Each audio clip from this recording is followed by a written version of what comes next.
Hello, and thanks for coming along to And We Have an Office Dog, the digital agency podcast where we talk to agency owner-directors and learn more about what makes them tick. From the things that make them similar to the things they'd rather have known sooner, where they've had success and where they've learned some hard lessons.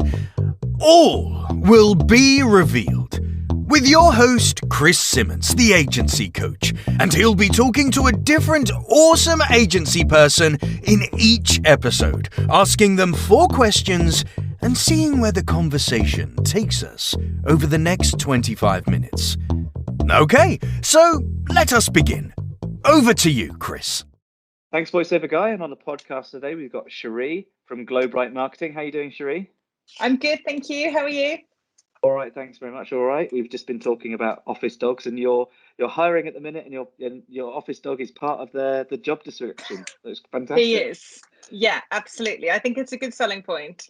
Oh, well, it has to be. I mean, if you don't like dogs, then you prevent having to hire anyone who is going to be. If you don't like dogs, it could be a psychopath. Yeah, could be absolutely. A problem. Yeah, it could be a problem. I think it's a good weeding out process. Like, are you a psychopath if you don't like dogs? That's okay. I can find out now. It's fine. Also, just in case we disenfranchise some listeners here, even you can like cats too. I love cats. I love cats. I like all animals. So Sherrie, tell us all about Glowbright. What do you do? What makes you guys sort of special, and why would anyone who may be listening to this, who's just learned that you're looking for staff, want to fill in an application? Okay, so I started Glowbright Marketing 2 years ago when I left L'Oreal, where I was director of marketing there. And the reason why I started it was because I found that there was a real need for the beauty services industry. So when I was in my roles at L'Oreal and in my roles at LMS as well, we were creating all these amazing packs and like social assets, all this great stuff, and giving them to our accounts. So obviously L'Oreal deals with a lot of hairdressers or thousands of hairdressers. LMS deals with thousands of spas. So in both of my roles there, we were creating all these amazing tools for these spas and hairdressers. Yeah. And they were like, yeah, great. We can't implement that because we're busy running our businesses. So which is fair, right? So, it's a real head office kind of thing where you're like, I'm going to create them this amazing toolkit for their windows. And they're like, can you give us product so we can sell more services? Anyway, so I really noticed a real gap in the market there where people weren't really necessarily focusing on that industry. And during COVID, I think it was really obvious that industry isn't taken massively seriously. It was the last industry to get any sort of help or any sort of funding. So it's something that I feel really passionately about really like helping to level that industry up as well. Really being able to give them the right tools and focus on them rather than, previously it's been like about pampering and, it's been seen as a really fluffy industry. And you know what? These are people that have remortgaged their house sometimes. And, these are real business people that are essential to our economy. So that's why I started Glowbright Marketing, to focus on that industry by offering them digital marketing services and POS. We do lots of social media, email, all of those kinds of things. We do lots and lots of PPC and social advertising. So so we really offer like a 360 marketing service for them, and it's very much dependent on what they need. So we run it in a pick and mix format. So if 1 month they need email services, and then 6 months time they're like, look, you know what, we actually really need some POS and print services, then we run it in a pick and mix format that suits their budget, rather than saying, right, you have to be locked into a 6-month contract. So they can in a sense they can say what's the business needs and then pick from those things. How does that work? How's that work for you on an operational point of view? Because I know it's agency, it's hard to plan when you've got a 6 to 12 month contract for single services. So how have you gotten around that kind of? It's not a pitfall, more of a difficulty. Because it's quite tough, isn't it? Someone wants something 1 month, you provision the services, plan the work, and then they want something else the next month. How do you do that? Well, I make sure that the people that I've got on the team are a bit of all-rounder marketers. So I've chosen that on purpose, where I know a lot of other agencies will have people that are specialized in social media, specialized in CRM, so on and so forth. I've kind of moved away from that. And in the same way that marketing teams and corporate companies would be, you have to be able to do all of marketing, and it doesn't necessarily mean that you're an expert in every single field. It just means that you need to be able to offer that to what your customer needs at that time.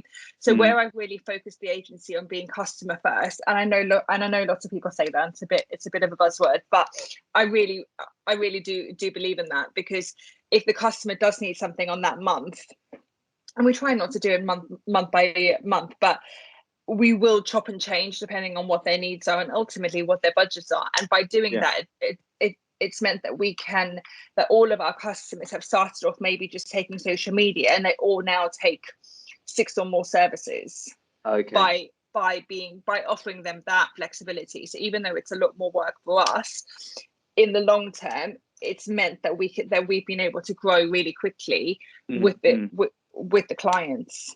And I guess having people who are great generalists and flexible people makes a big impact, and they're hard to find. Totally. So and it's not for everyone, you know. It's not for everyone, you know. Some people, they do only want to focus on social media, or they do only want to focus on CRM, and that's fair enough, it's fine. But we're not at that stage yet where I can say, right, we're only going to have a CRM expert, we're only going to have a social media expert. Yeah, absolutely. I mean, it's hard enough, say early doors, you know, within the first sort of 5-6 years of an agency, most of the time generalists are what you really want, because if you what you typically end up having is like an agency which is focused on general digital marketing for a general audience with general services and then general people, but then they'll pick a niche of a discipline or a niche of an industry. You've picked the industry early in a sense, which means that you need the generalists first and the specialists will come later. Exactly. If you said we're only email marketing, well then you'd only have expert email marketers on day one. Totally. And I'll have five customers, because that's not what they need. Yeah, exactly. So what do you think has been one of the biggest successes so far of running the agency? So on the first day that COVID hit, when everything shut down, so I started the business in November 2019, and then so the first day was like March or April the 1st, let's say. All my customers called me on the same day and said, look, we're not going to be able to take your services anymore, all on the same day, which I knew was obviously going to come, because the news was literally like the world was ending. So I took a day, stared at a wall for half an hour, and just was like, right, let me just think about what to do here. And I called them all back and I said, listen, I totally hear you. What I'm going to offer you is to carry on doing social media and email during this time, because your customers are going to be sat at home with their phone in their hand. They're going to want to hear from you. But what I'll do is I'll push the bill out by 3 months. So I didn't bill anyone for 3 months during the first bit of COVID, which is tough. But everyone was like, obviously it was a win-win, right? Like they've got nothing to lose from that. And I also built them all a website during that time. So we ended up making 60K for one of the clients through the brand new website during COVID, and that was brand new revenue for them. Win. Yeah, so that was amazing. And being able to keep the customers during COVID, I was like, you aren't going anywhere, you have to stay. Fair enough. I mean, there's some agencies which did kind of dig their heels in and say, no, contract's a contract and you're locked in. Oh no. And I would wager that quite a lot of those clients who were angry at the time have now left them. Then you've got other agencies which did a similar type of thing to you, where it's kind of like, okay, well, we can pause for 3 months and don't bill for 3 months, but we add 3 months onto your whatever the contract date was going to end, stuff like that. But it sounds like your model worked really, really well, and it was genuinely a great success. I mean, what I've always done with all of my clients is we build a really strong relationship. So everything is relational first, which is the main reason for the success of the brand, because all of my clients feel like they are the only client, which has obviously its pros and its cons. Which helps a lot, doesn't it? Yeah, but they really trust me, and they know I'm not going to, fuck them over. Oh, I don't know how I'm allowed to swear on this. Sorry. I don't know. Well, we'll see. There's a few podcasts which may get banned at some point. I've no idea. We'll see. Just keep going. I'm sorry, everyone. But yeah, so and I think having that from day one has really allowed me to say, look, we're not going to do PPC this month because look, I mean, I'm never going to say no to PPC, but look, we're not going to do X this month because I can see from the data it's not working or whatever. So having that in the first place has been really helpful. Yeah, which I think knowing your lane and knowing your audience means that you can have much more personal relationships, which the blessing is in the curse as well, because obviously, like you say, they think that they're your only client, so they're, because you treat them in such a good way. But the good thing with that is that they know that at a certain point it comes back the opposite way around. So when you give them advice which they're not necessarily that keen on, they'll trust you because they believe you're saying it for the right reasons, which you are if you have that relationship. And I think also what I did was I didn't go too quickly down with the legal route. So I didn't start sending them legal contracts from day one, which I know you're supposed to do. And I know it's against all the policies and stuff, but I know with this industry, you'll just start scaring people off. So I did it really drip method, which I'm sure people will be like, that's so stupid. What if they didn't, what if they took your services and didn't pay you and whatever? And sure, that's the risk I want, but that hasn't happened yet. So I think that there's at that point in time, absolutely uncharted territory for everyone, and lots of people took different routes, and some people it's paid off, some people it hasn't, and there might be 3 people who did the exact same thing as you and it didn't work for them, but that doesn't mean that it was the wrong route. Agencies are basically all the same except for all of the things that make them different. So just don't the comparisons between agencies is so hard to make when it as a fair one, because there's so many different moving parts. But if you could go back in time, you put one of those what's it called in the hairdressers, the thing that dry the perms. You put one of those on your head, and it turns out to be a time Chris, machine. you're stuck in the 20s, yes? Oh, does that not happen? Have they not got those anymore? Oh, I mean, I don't think so. I think people got electrocuted. I've no idea. I as you can tell, I look like I'm homeless. So, so if you could go back in time, and on day one of you deciding you're going to start this agency, you popped into existence and you said, "Young Sherrie, it's me, old Sherrie. I've got one piece of advice for you. What would that advice be?" Oh, get help sooner. So I did the first year on my own, and I didn't employ anyone. So I literally just worked every hour. I would say get help sooner so you can grow quicker. And where I got really bogged down in my current clients, I didn't focus enough on new business because I physically couldn't. So I would say get help sooner. So then as the founder, as the CEO, my job can be new business and obviously making sure that the current clients are happier. But when obviously I was first starting out, I was doing everything, and it's not a sustainable business model. No, no. Burnout is a thing. It's also balancing that risk that you know is a problem when you start and run on your own with, I have to have cash flow, and I have to you kind of also have to really know your systems, your processes, your clients, how you want the agency to run before you can even consider bringing someone. Totally. And that was a learning as well. I was still figuring out how I wanted it to be run. It's my first business. So, in terms of processes, in terms of getting different kinds of tools, do I want to use Later? Do I want to use Hootsuite? What are the different kind of tools I want to use? What are the benefits? And all of that stuff takes time, So, do I want to focus on Squarespace? Do I want to focus on WordPress? All of those kind of what is the offer? Exactly. So if I'm training someone, what exactly am I training them on if I don't even know? And it can really hurt your new business if things change too much as well. So you'll end up with having people disenfranchised or leaving the agency, 100%. Which costs a lot of money. 100%. If I think to how I run the business now to how I run it when I first started, and it's only been going for 2 years, it's so different. Like there's so many different things that I've been like, right, don't do that again because you did that and that didn't work. And I feel like from a learning point of view, like I think where it's been really tough for me is it's everything I've learned I've had to learn through mistake, which has been difficult because it's not how I like to learn. I like to know it. So having to learn through a mistake for quite a few things, like even stupid things like accountants and like HMRC and stupid things like that, like having to learn through a mistake has been really, really like tough for me. I always say that running an agency is the most expensive MBA you'll ever have because of the level of mistakes. You make mistakes to learn the lessons rather than read a book or something. There isn't totally. You know how they say like there's no proper manual of how to look after a baby. Yeah.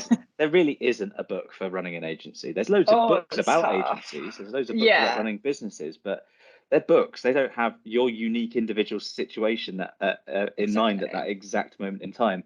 And lots of agency coaches, you know, what they say is that read this book. I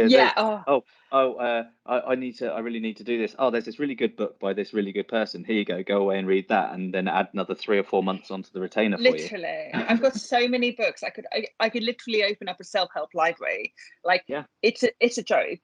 And I was like, now I got to the point where I was so confused because I'd read so many of these books that I've been recommended. I was like, I'm just going to stop reading these books because this is not helpful anymore. It's got past that point. The other thing I would say to younger Sherrie, the two years before, would be maybe save before starting a business. That would be a really helpful case there's a pandemic point. or something. Yeah, just this crazy thing that might happen. Because what I did was I didn't save. I left my job and I was like, yeah, it's going to be fine. I've already got customers that are interested. This is all going to be great. And luckily, NatWest gave me like a really hefty overdraft. Thank you, NatWest. And I just like for the first year, I was just purely in the overdraft, basically. So and that will be that. That's scary. Oh yeah. I was like, what have I done? But no, it's been fine now. But yeah, if you're asking for advice for younger Sherrie, I'd be like, maybe just save some money. Save some cash. So we touched on mistakes, obviously learning things the hard way. But is there something that you did like on day one of starting the agency that you went, that's it, I'm going to keep doing that? You know, in terms of something hit perfectly, whether it be with a client or a system or a way of working that you've stuck to that's been successful? I make sure I see my customers face to face at least once a month. So whether that's taking them out for lunch or like going to their place of work and just being with them, like that has been a game changer. And I know that's not super common practice to really like spend that much time with clients, but that has been a game changer. So they know that they will see me physically at least once a month. I think that works really well to a point in scale, obviously, because you couldn't physically do it when you have 300, 400, 500 clients. No, that's when you have the team of account managers. That's when you have a team. Yeah, exactly. So that would always be passed down. So where I've got a team now of 3, the expectation is for the team to be in their accounts like absolutely at the bare minimum once a month. Like I think it's really important and it's a real USP for us as well. I'm not sure how you can market something that you don't really fully understand. Yeah, absolutely. And your specialist niche, really, they're used to the rep showing up with the bottles of shampoo and things. So it's not a exactly. Again, obviously, I'm not. No, in your niche, no, you're right. You're right. But they're used to that sort of thing. So because of that, it's in a sense, if you didn't offer it, it would be weird. Oh yeah, it's so relational, and you know you have to fit your services to your niche. You know, if I was working with a tech company, they might be like, "Why are you here?" But it works really well with the people that I work with, and they do expect it. And you know, everyone likes a free lunch, so yeah, well, of course they do. Yeah, who doesn't? So if there's someone listening to this podcast right now and they're thinking, sounds really good, I'm going to take the leap, I'm going to run an agency, or they've just started, it's like, you know, their first few months of running an agency, what one piece of advice would you give them if they asked you? Oh, I'd say to really map out what it is that you're trying to achieve. Like, what is your purpose? Like, have that really clear, write it out, put it on the wall. So when you do have days that are really tough, you can look at it and be like, right, this is why I'm doing this. Because you will have days that are really tough, and you will, if you're anything like me, you are going to look back and be like, oh, why did I leave that really high paying corporate job where they paid me for holiday and bank holidays? Why did I do this crazy thing? So have a really clear purpose, and it can't be something wishy-washy like, oh, I want to make money and, you know, have an office dog. I want to, you know, make sure you've actually got something that's actually going to get you out of bed in the morning. And hopefully it's around community, and hopefully it's around helping people. Fingers crossed. I couldn't agree more. I think the purpose in an agency is it helps you hire right, it helps you fire right, it helps you pick the right clients, it helps you sort of see that there's a reason when, you know, something doesn't go quite right. You can almost always track it back to something that detracted slightly from that purpose, or there's a bad day because I don't know, a client's left and something else has happened and someone accidentally deleted some files or whatever. You know, one of those days where everything kind of combines into this sort of mess, and you think, oh God, why am I doing this? And then you look at it and you go, because I'm doing it because, and the people that are working with me are doing it because, and the clients kind of sort of meet that because, and that's why I work with them, and it really does help. So it's so totally. And sit down at the end of each month, like something that I've done from the beginning is I sit down at the end of each month, and obviously I pull the reports for the customers, but I pull the reports for the business as well. And even if it was just me, I would do like a little review just on myself. It keeps you honest. Oh, totally. Like, you know, what could I have done better? What do I think worked well? You know, and fail fast. If it's not working, stop doing it. Like, it's okay. Yeah, and if you're on top of all your numbers and you know your strategy that's connected to your purpose, and you have people that are in your agency connected to your purpose, totally. So where do you go when you need help? Like, obviously, I'm not trying to sell digital marketing agency coaching services to you or to anyone else in that way, but you know, everyone finds support in different ways. So what do you typically do? That is something I've been really struggling with, actually. So a few people have recommended me to start looking at maybe doing, like, getting a business coach, just because it is lonely. And like, thankfully, I've made some really good friends where they also run agencies, but that's a relatively new thing.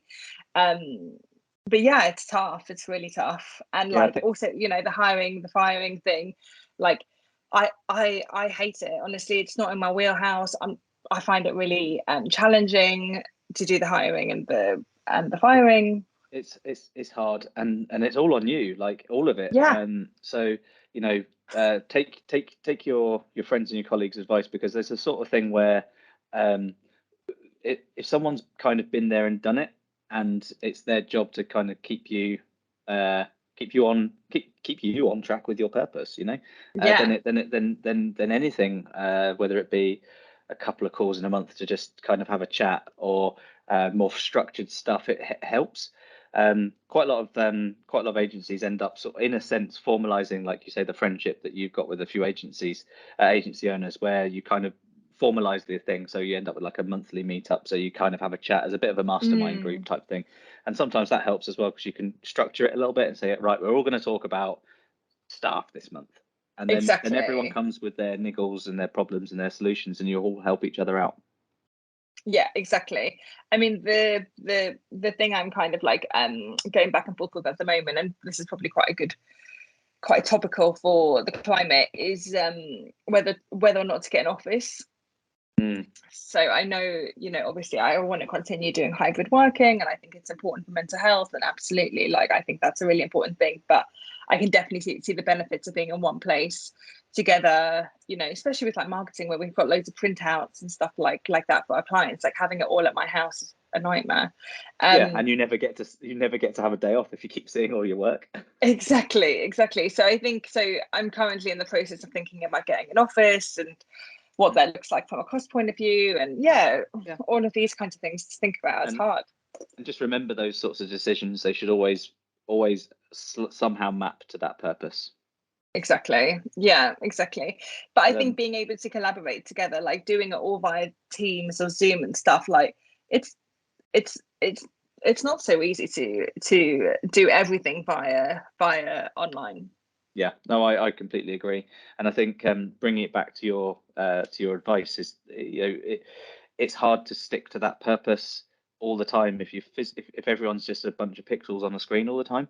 Totally. You miss, I can see your face and your eyes, but there's totally different to having a meeting face to face where you can still see the same face and eyes, but there's something that you lose. And over, Yeah. if you have several bad days in a row, or your team members have several bad days in a row, just doing a bunch of calls one after the other is really hard. How are you gonna? Totally. Yeah. But So also from like a founder point of view, honestly, like doing approvals constantly via email is painful. Like, I'm only one human being. Yep. Can we just do it face to face? Well, I think you're doing it wrong. You should be 2 human beings. That's it. That all agency owners have to be at least 8 people. You should. No, I mean in terms of like the approvals. Thank you very much for coming on the podcast. Oh, no Really, really problem. good Thank to you have so you. much for having me. I really enjoyed our chat. Absolutely lovely, and I hope you listening have gotten something out of it. In our next podcast, we'll have a different agency leader to talk about their story and the things they learned along the way. Thanks very much for listening.